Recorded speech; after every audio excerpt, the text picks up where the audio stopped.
It felt like my life shattered in an instant, and I'm still piecing together how it all came crashing down. This wasn't just about losing my wife. It was about realizing I'd never truly known her at all. Everything I thought was real, our home, our life together, our laughter, turned out to be built on lies. I don't know how to explain it, but it was like a slow poison that had been creeping in, unseen, until one night when it finally consumed everything. Her name is Lisa. I used to call her my best friend, my partner in all things. We had this little house on Elm Street, in a quiet, close-knit town where everyone knows everyone. People often said we were the perfect couple, but they didn't see the secrets unraveling behind closed doors. They didn't see how she drifted away from me, piece by piece, until she was like a ghost in our own home. It started small, almost unnoticeable, a subtle shift in her behavior. Lisa had always been so relaxed, easygoing. But then she started putting on makeup every day, even when she wasn't planning to leave the house. I'd come home from a business trip, and she'd be dressed up, polished like she was waiting for someone else. Her wardrobe changed too. New clothes I'd never seen before. Sharp, stylish, and just a bit different. Her phone, once left carelessly on the counter, now never left her hand, and she'd tilt it away if I got too close. It was easy at first to tell myself it was nothing. We all change, right? But doubts kept piling up, even if I didn't want to look at them head-on. Our conversations turned awkward. We used to talk about anything, everything. Suddenly, she'd answer my questions with one-word replies. I somewhere else. And the silence between us grew louder every day.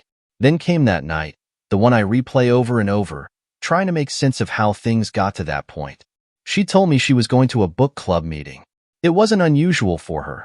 She joined a few local groups after we moved to town, but something about her demeanor struck me, this unplaceable edge to her voice. After she left, that feeling gnawed at me until I couldn't ignore it anymore. I grabbed my keys and followed her. It felt absurd, like some twisted detective scene in a movie, but I had to know what was really going on. I kept my distance, trying not to be noticed, as I watched her turn onto Maple Avenue. My heart pounded in my chest as I saw her stop and step out of the car. She wasn't alone. I watched her lean toward a man, laughing, looking at him in a way I hadn't seen in years. They didn't notice me parked down the street, and honestly, I don't think I could have moved if they had. I was paralyzed. There was no denying it now. Lisa, my wife, was with another man, here in our town, right under my nose. All the pieces snapped into place. The secrecy, the distance, her phone she guarded so closely. It was as if I'd just woken up to a nightmare I hadn't realized I was living. I didn't confront her then. I couldn't. Instead, I drove home, numb, my mind racing through every memory, every moment I'd thought I'd known her. I went through her things while she was out, searching for anything, something that might explain how this happened. And then, I found it. A text message thread with a man named Eric, hidden away in a chat folder on her phone. They'd been seeing each other for months, meeting up whenever I was out of town. Message after message, photo after photo, spelling out a story I never thought I'd be part of. That night, I stayed awake until dawn, staring at the evidence, my stomach twisted in knots. I was living in a stranger's life, and there was no way out but forward. I was determined to confront her, to make her face what she'd done to us, to me. I knew that once I did, there would be no going back. So the next day, I put on my best poker face, acting like nothing was wrong. I kissed her goodbye, told her I'd be home late from work. But I never went to the office. I parked my car around the corner and waited for the moment she thought she was safe. Around 7 p.m., I saw her pull into our driveway, walk inside, and about 20 minutes later, he showed up. My heart was pounding so loud I thought I'd lose it, but I held steady, waiting for the right moment. I walked up to the front door, turned the handle, and slipped inside quietly, feeling like an intruder in my own home. The sounds hit me first, laughter and whispers coming from upstairs, sounds of happiness that no longer belonged to me. Slowly, step by step, I climbed the stairs, stopping just outside the bedroom door. And through the small crack in the door, I saw everything. Lisa and Eric, right there, together, in our bed. In that moment, something broke inside of me, something I'm not sure will ever heal. I burst into the room, fury and betrayal tearing through me. My voice hoarse as I yelled, "What the hell is going on here?" Lisa and Eric jumped, scrambling for their clothes, and as they did, the reality of what had been happening, how deeply I'd been deceived, hit me like a freight train. This was it. Everything I trusted, loved, was gone in an instant, and there was no way to unsee it. There they were, tangled up in each other, and for a second, I froze. My mind couldn't keep up with what my eyes were seeing. Lisa, the woman I'd loved and trusted, and Eric, a man I'd never seen before in my life, lying in our bed as if I was the stranger in my own house. Rage boiled up inside me, so hot and overwhelming it felt like I might explode. "Get out!" I shouted, my voice breaking the silence and sending both of them into a frenzy. They scrambled to cover themselves, shock and panic written all over their faces. Lisa clutched the bed sheet to her chest, eyes wide with fear, while Eric fumbled, trying to pull on his clothes. "Wait, Jake, please, let me explain." Lisa stammered, her face pale, eyes wide like a trapped animal. I cut her off, unable to control the anger in my voice. "Explain? Explain what? That you've been cheating on me in our own home, in our own bed?" Her face crumpled as she whispered, "Jake, Save it," I said, my voice cold. I turned my glare on Eric, who had finally managed to get his shirt on but was still missing a shoe. "Who the hell do you think you are?" Eric backed up, looking for an escape route. "Listen, man, I didn't know she was married," he mumbled, his voice barely audible. "Don't lie to me." I roared, grabbing him by the collar. I was so close to hitting him, to letting out all the anger and hurt on the man standing there in my own bedroom. "You think you can just waltz in here, ruin my life, and get away with it?" Eric, eyes darting between me and Lisa, muttered a weak apology and fled down the stairs, not even daring to look back. The door slammed, and he was gone, leaving Lisa and me standing there, the silence between us so thick I could barely breathe. "Jake, I know how this looks, but it's not. It's not what you think." Her voice was trembling, pleading, but I couldn't feel anything but disgust and fury. "Not what I think," I repeated, incredulous. "I saw the messages, Lisa. I saw everything.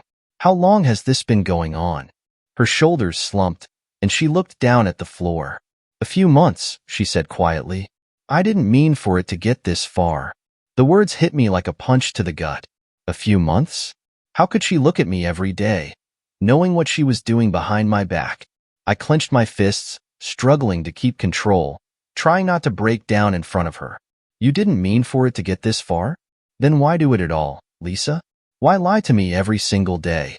I could hear the raw pain in my voice, but I didn't care. She needed to see what she'd done. She covered her face with her hands, tears streaming down her cheeks. "I don't know, Jake. I was lonely. You're always gone, always busy with work, and Eric he was there. So what? I wasn't around enough, so you decided to replace me?"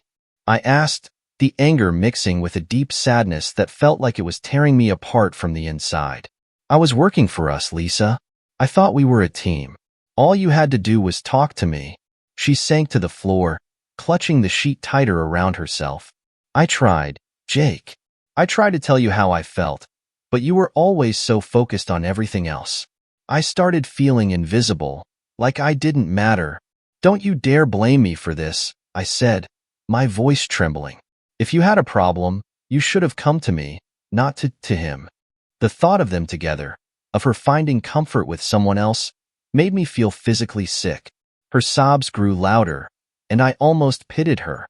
But then, I remembered every single lie she had told me, the way she'd smiled at me like everything was normal while hiding this secret. "I loved you, Lisa. I trusted you with everything." She looked up, eyes red and swollen. "I love you too, Jake. I never stopped loving you. Please, give me a chance to make it right. I'll do anything. We can go to counseling. I'll make it up to you." I shook my head, backing away. "You think counseling will fix this?" I scoffed. "There's nothing left to fix, Lisa. You've broken something inside me that I don't know how to repair." I can't look at you without seeing this. This betrayal.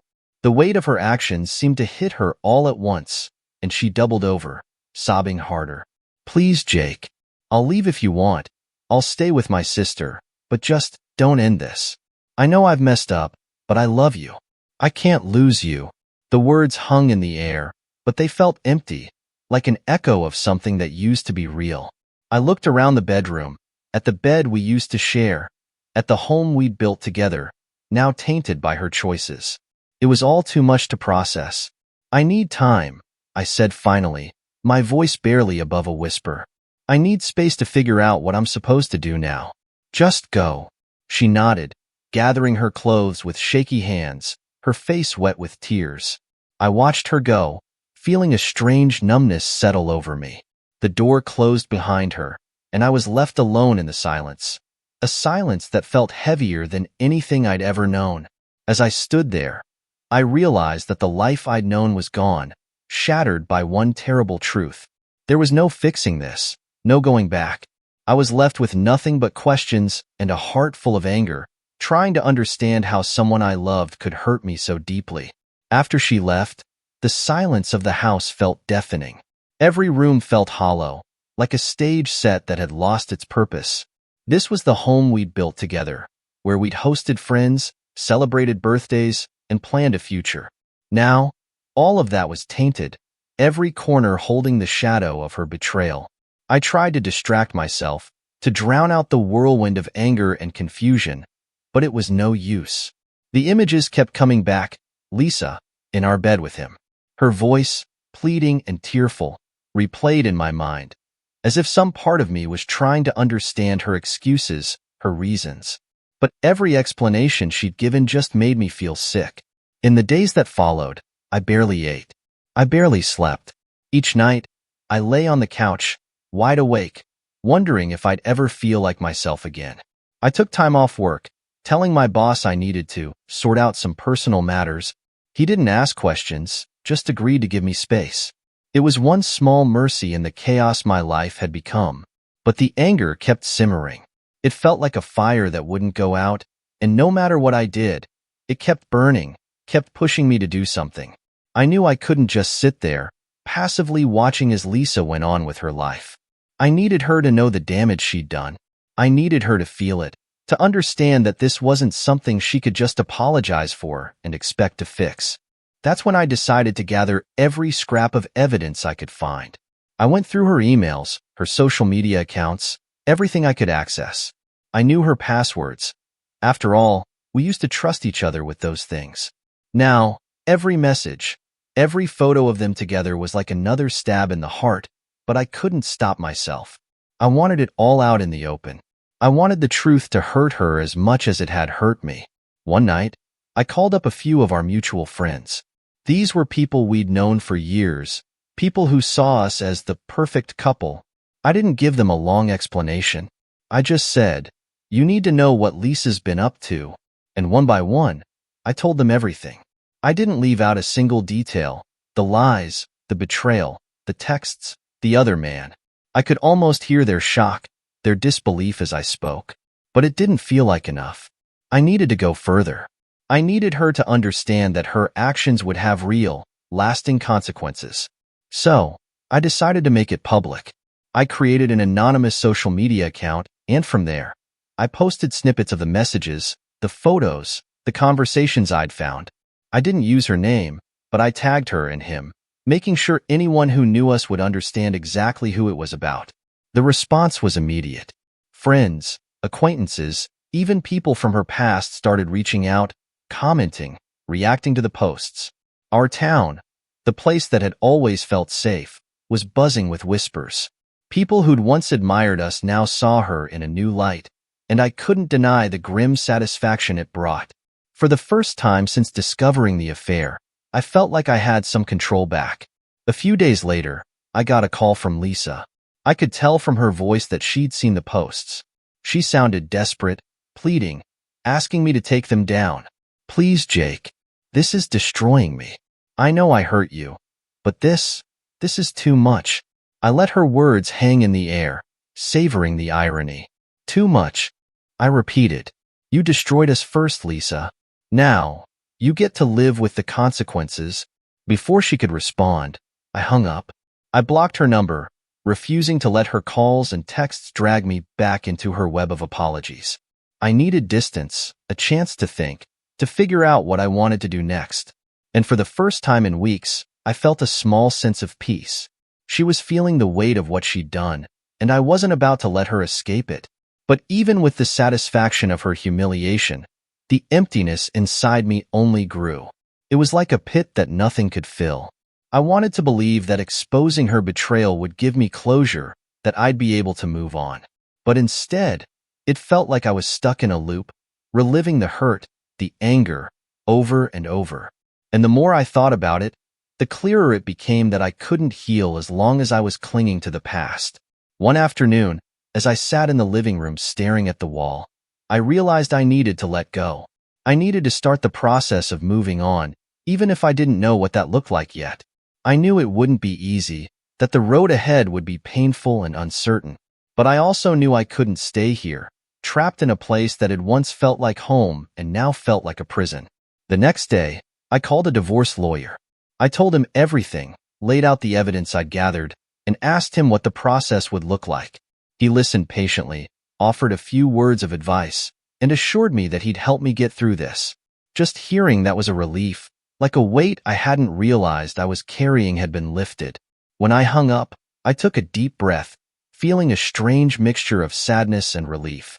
This was it, the end of everything I'd once believed in. But it was also the beginning of something new, something I couldn't yet imagine but desperately needed. As I looked around the house, I saw it with new eyes. It was no longer the place where I'd shared my life with Lisa. It was the place where I would rebuild, piece by painful piece, until I was whole again. The house felt empty in a way I'd never experienced before.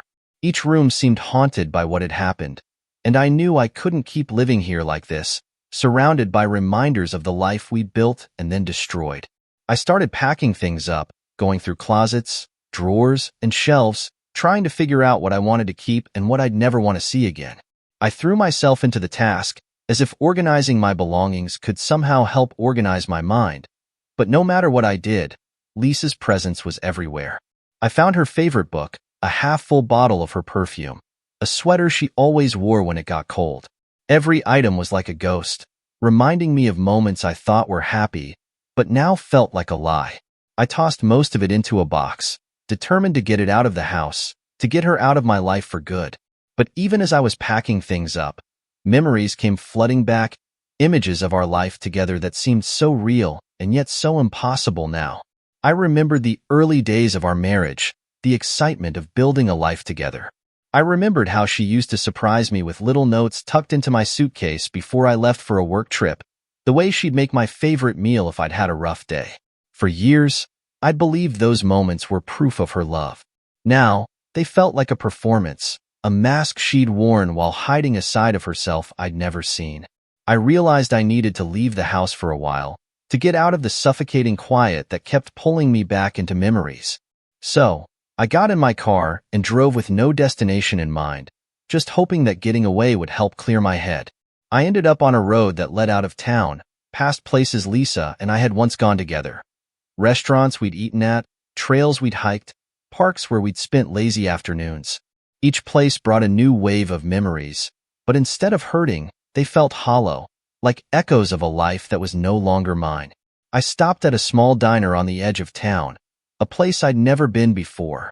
It was quiet, mostly empty, and I took a seat in the back corner, hoping for some solitude. As I stared at the menu, not really seeing the words, I felt a strange sense of detachment, like I was watching someone else's life from the outside. Nothing felt real anymore, and I wondered if I'd ever feel normal again. The waitress brought me a coffee, and I sipped it slowly, letting the warmth steady me. I realized that this was the first time I'd truly been alone with my thoughts since everything had happened. I hadn't stopped moving, hadn't given myself a chance to process the depth of the betrayal, to let myself really feel the weight of it. As I sat there, it all came crashing down, wave after wave of emotion. Anger, sadness, disbelief, and then something I hadn't expected, grief. Not just for the relationship I'd lost, but for the version of myself that was gone too. The man who trusted, who believed in his wife without question. That man was gone, and I didn't know who would take his place. I thought about what the lawyer had said, about the process of divorce and how to handle everything legally. He'd been calm, professional, and efficient, as if it were just another transaction. But to me, it felt like the end of the world. I was going to have to sit across from her in a courtroom, to hear her give excuses for what she'd done, to listen to her try to justify the pain she'd caused. I didn't know if I had the strength for it. The coffee had gone cold by the time I finished it, but I felt a strange kind of clarity, a sense that I'd reached a turning point. I was still angry, still hurt, but something inside me had shifted. I realized that, as much as I hated what she'd done, I couldn't let it define the rest of my life. I couldn't stay trapped in this bitterness, this endless cycle of reliving her betrayal. I had to find a way to let go. On the drive back home, I made a decision. I would clear out the house, make it my own again. I'd repaint the walls, get new furniture, anything to erase the traces of the life I'd shared with her. This place didn't have to be a shrine to my pain.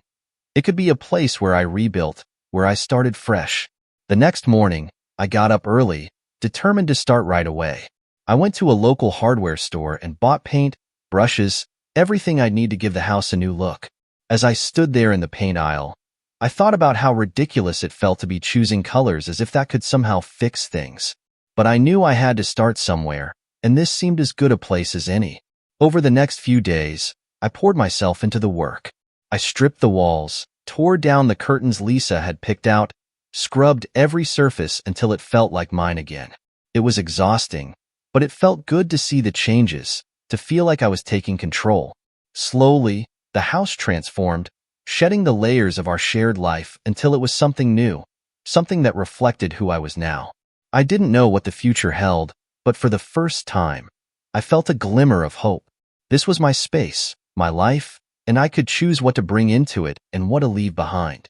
I still had a long way to go, but at least now, I felt like I was finally moving forward. After I finished repainting, the house did look different, like I'd finally scrubbed away the traces of our past. But even though the outside seemed fresh, I felt like the same person inside, broken, stunned, unable to stop asking myself how everything had come to this. For a few days, I didn't hear from Lisa. A part of me was relieved, thinking maybe she finally understood it was over and had decided to leave me alone. But as the silence stretched on, it started to weigh on me in a different way. Every quiet second seemed to hold the memory of her, of all the ways I hadn't been enough for her. I tried to push her out of my head, to focus on the fact that now I had a chance to rebuild. But it was harder than I'd thought. Then, one evening as I was unloading groceries from the car, my phone rang. Her name lit up the screen. I wanted to ignore it, to pretend she didn't exist anymore. But something made me answer. "Jake," she said, her voice small and shaking. I could feel her words, as if she were right there, pleading. "Can we meet? Please. I need to talk." "What's left to say, Lisa?" My heart hammered against my chest. "I think you said it all when you brought him into our home." "Please," she whispered. "It's important." Her voice wavered, and I hesitated. Maybe it was some leftover part of me still trying to understand what had happened. So I agreed to meet her the next day at a small cafe on the edge of town. I arrived early, and every minute felt like an hour. When Lisa finally walked in, I almost didn't recognize her. She looked tired, worn, her eyes red as if she'd spent hours crying. She couldn't even look at me directly, and for a while, we just sat in awkward silence. Then, in a trembling voice, she spoke. "Jake, I'm sorry. I know that doesn't fix anything, but I can't not say it," she murmured, barely audible. "Sorry doesn't fix it," I replied coldly, feeling every word as a blade. "You destroyed our life. Our family." She nodded, gripping her hands together until her knuckles turned white. "I know, and I blame myself every day for it. I was so unhappy, Jake. I felt so alone, invisible. And he was there, and it just happened. I scoffed, disbelief heavy in my voice. "You think I was happy? I worked so you would have everything, so we could build a life together. And you just threw it all away." She lowered her head. Her shoulders slumped. For a moment, I almost felt a spark of sympathy. But then I remembered the betrayal, the nights she'd come home smiling at me, knowing she had this secret. Every moment replayed in my mind, and that spark of sympathy quickly faded. "I know I don't deserve your forgiveness," she said, looking up with tear-filled eyes, "but I want you to know, I really did love you. I probably still do, in some way." Her words only deepened my pain. Love? That is how you love someone? Lying, cheating, and betraying them? I rose, feeling that familiar surge of anger. "I don't know why you wanted to meet, Lisa. Maybe to make yourself feel better. But it doesn't change anything." She bowed her head, and I could see that she finally understood there would be no forgiveness. For me, this was yet another turning point, another step away from her and everything we'd had. As I left the cafe, a sense of relief washed over me. The meeting, as painful as it was, gave me the closure I'd been looking for. I no longer felt any need to understand her, to hear her excuses. Walking away from her was like finally closing a door that had been open far too long. But as I drove home, I started to realize that forgiveness, strangely, might not even be for her. It might be something I needed for myself. Not right away, not yet. But maybe forgiveness would be the only way I'd finally find peace from this nightmare. I did not know exactly how I'd get there, but I did know one thing. I had to keep moving forward. With each passing day, I found a strange rhythm to the solitude. The quiet, once so oppressive, became something I almost welcomed. I spent hours working on the house, replacing furniture, sanding down rough edges, painting over old memories until the place felt like mine alone. I still had my moments, those nights where the silence pressed in too close, when the memories clawed at me. But I pushed through. I had no choice. One evening, as I was reorganizing the garage, I came across an old photo album. I knew exactly what it was. Pictures of our trips, family gatherings, snapshots of the life I'd left behind. I stared at it, my hands frozen, not sure whether to throw it away or take one last look. Before I could decide, my phone buzzed. It was my friend Tom. He'd been one of the first I'd called after I found out about Lisa's affair. We hadn't talked much since then. I'd mostly kept to myself, avoiding any reminders of my old life. But Tom had been persistent, always checking in, offering to grab a drink or just talk. Maybe it was time to start letting people back in. "Hey, Jake," he said, his voice warm and familiar. "Some of us are getting together at Molly's Tavern tonight. Thought you might want to join." I hesitated, looking at the clutter in the garage, at the photo album still resting on the workbench. Maybe I needed to get out, to find some space away from all of this.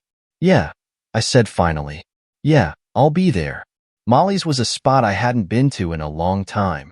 It was where Lisa and I had celebrated anniversaries, where we'd met friends for lazy Saturday afternoons. But walking in alone tonight felt different, like I was reclaiming something. Tom was already there, sitting with a few familiar faces, people I hadn't seen in months. They greeted me warmly, no one pushing for details, no uncomfortable silences. It was as if they all knew I needed this, just a night to laugh and feel like myself again. I felt a weight lift, like I'd been holding my breath for months without realizing it. At one point, as Tom and I were ordering another round, a woman walked up to the bar beside us. She looked vaguely familiar, but I couldn't quite place her. She smiled, a gentle, open smile, and nodded. "Jake, right?" I paused, a little taken aback. "Yeah, have we met?" She laughed, shaking her head. "I guess not really, but I know Tom from way back. I'm Anna." We chatted for a while, mostly small talk, but there was something refreshing about the conversation. No pity, no probing questions about what had happened. Just two strangers with no history, sharing a few easy words. As the night wore on, I realized I was genuinely enjoying myself, something I hadn't felt in so long I'd almost forgotten what it was like. Before I left, Anna handed me her number, smiling in a way that made me feel like I was standing on the edge of something unknown, something that might be good. "Call me if you ever want to grab a coffee or just talk," she said, her voice soft, with no pressure or expectation. Just a simple offer. Back at home, I put her number on the kitchen counter, staring at it for a moment before turning away. I wasn't sure if I was ready to let someone new into my life, but the fact that I'd even considered it felt like a step forward. The next few weeks fell into a comfortable routine. Work picked up, and I found myself throwing more energy into it, almost grateful for the distraction. But every now and then, I'd look at Anna's number sitting on the counter, wondering what it would be like to just talk. Maybe all I needed was someone to listen without judgment, without knowing everything that had happened. Finally, one afternoon after work, I picked up the phone and called her. She answered on the second ring, her voice warm and surprised. We arranged to meet at a small cafe that evening, just a simple coffee to see where things went. Sitting across from her in that quiet corner of the cafe, I found myself letting down my guard in a way I hadn't expected. We talked about everything except the past, and she never asked. She was easy to be around, calm and grounded, and there was a softness in her that made it feel safe to just be myself. As the evening turned to night, I realized I didn't want it to end. We lingered over coffee, talking about life, our favorite books, dreams we had once had. It was so simple, yet it felt like a balm to all the scars I'd been carrying. I knew I was not ready to leap into anything new, but I could at least imagine a future where the past did not control every moment. When we finally parted ways, Anna gave me a quick, warm hug, something that caught me off guard. "You know where to find me if you ever need a break from all the heaviness," she said with a smile, and there was a sincerity in her words that made me believe she meant it. On the drive home, a strange sense of peace settled over me. I hadn't expected anything from the evening, and maybe that was why it felt like such a gift. For the first time in what felt like forever, I wasn't focused on the pain, on what I'd lost. Instead, I found myself thinking about the possibilities of what might come next. Back home, as I stepped inside and looked around at the house I was slowly transforming, I felt that I was starting to reclaim my life. It would take time, and I was sure there would still be dark days. But now, there was a hint of light, a flicker of hope that maybe, just maybe, I could find something beautiful on the other side of all this pain. As the weeks turned into months, life began to settle into a new kind of normal. It was not the life I had planned, not the one I thought I'd have, but it was mine now. Every room in the house had become my own, every wall painted with my choices, every corner a reminder of the strength it took to start over. One afternoon, as I was going through some boxes in the attic, I found the divorce papers. I'd signed them weeks earlier, and everything was official now. The sight of my signature on that page felt strange, final in a way that settled heavily in my chest. Yet, it also brought a sense of relief, as if I was finally free of the weight I'd carried for so long. I took a deep breath, staring at the paper, and then carefully folded it and put it away. The past was behind me now, and I was ready to let it go. That evening, Anna called. We'd been meeting up here and there for coffee or dinner. No expectations, just two people enjoying each other's company. She had this lightness about her, a way of making everything seem just a bit easier, and I found myself looking forward to every conversation, every laugh we shared. It was not love, not yet, but it was something steady and real, a place to start. "Hey, you free tonight?" she asked, her voice warm and inviting. "I found this little art gallery downtown. Thought it might be fun to check out. No pressure if you're busy." "Sure, I'd like that," I replied, smiling to myself. Spending time with her was like a breath of fresh air, a reminder that life was still full of possibilities. At the gallery, the walls were lined with paintings that felt vibrant and alive, a stark contrast to the muted, careful life I'd been living. As we walked, Anna and I talked about the pieces, sharing our impressions, laughing at some of the stranger ones. She was thoughtful, noticing details I might have missed, and her perspective made everything seem brighter, clearer. As we stood in front of one particularly striking piece, a canvas covered in bold, chaotic colors, Anna turned to me, her expression thoughtful. "I like this one," she said softly. "It's a mess, but there's something beautiful about it. Like it's been through a lot, but it's still alive." I looked at the painting, at the clash of colors, the raw emotion captured on the canvas. "Yeah," I murmured, surprised by how much it resonated with me. "I think I know what you mean." Later, as we left the gallery, The night air was cool and quiet. We walked in silence for a while, just enjoying the peacefulness. I felt a calmness I hadn't known in a long time, a feeling of contentment that seemed almost foreign. I realized then that I hadn't thought about Lisa all evening. I hadn't felt the usual pang of hurt, the lingering anger. For the first time, it felt like the past was truly behind me. As we reached my car, Anna hesitated, looking up at me with a soft smile. You know, Jake, I'm really glad we met. You've been through a lot, and I admire the way you're rebuilding. I smiled, feeling a warmth I hadn't felt in so long. Thank you. I never thought I'd find anything good on the other side of all this, but here we are. She nodded, reaching out to give my hand a light squeeze before letting go. Here we are. I watched her walk to her car, feeling a sense of quiet happiness. I knew this wasn't the end of the pain. Healing would take time, and there would still be moments of doubt, memories that resurfaced unexpectedly. But I was finally at peace with the idea of moving forward, of building something new. I had spent so long haunted by the betrayal, by everything I thought I'd lost. Now, I could finally see that the life I'd lost wasn't the only one worth living. When I got home, I looked around the house at the changes I'd made, and for the first time, it truly felt like home. I poured myself a glass of wine, sat by the window, and watched the night settle in, feeling a sense of calm that had been missing for too long. The future was still uncertain, but it was mine to shape, mine to fill with whatever I chose. Before bed, I took out my phone and scrolled through old photos, images I hadn't had the courage to delete until now. There were pictures of Lisa and me, snapshots from vacations, birthdays, moments that had once been filled with happiness. I looked at them, feeling only a quiet acceptance. Those memories were part of my story, but they didn't define me. They didn't control me anymore.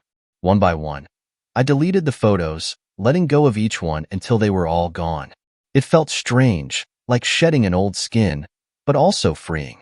I put the phone down and took a deep breath, feeling lighter than I had in months. The road ahead was still long, but I was ready to walk it, step by step, embracing each moment for what it was. I had survived the worst, and now there was a new chapter waiting, full of possibilities. I didn't know where it would lead, but I was no longer afraid. For the first time, I felt whole again, and as I closed my eyes that night, I knew that I was finally at peace.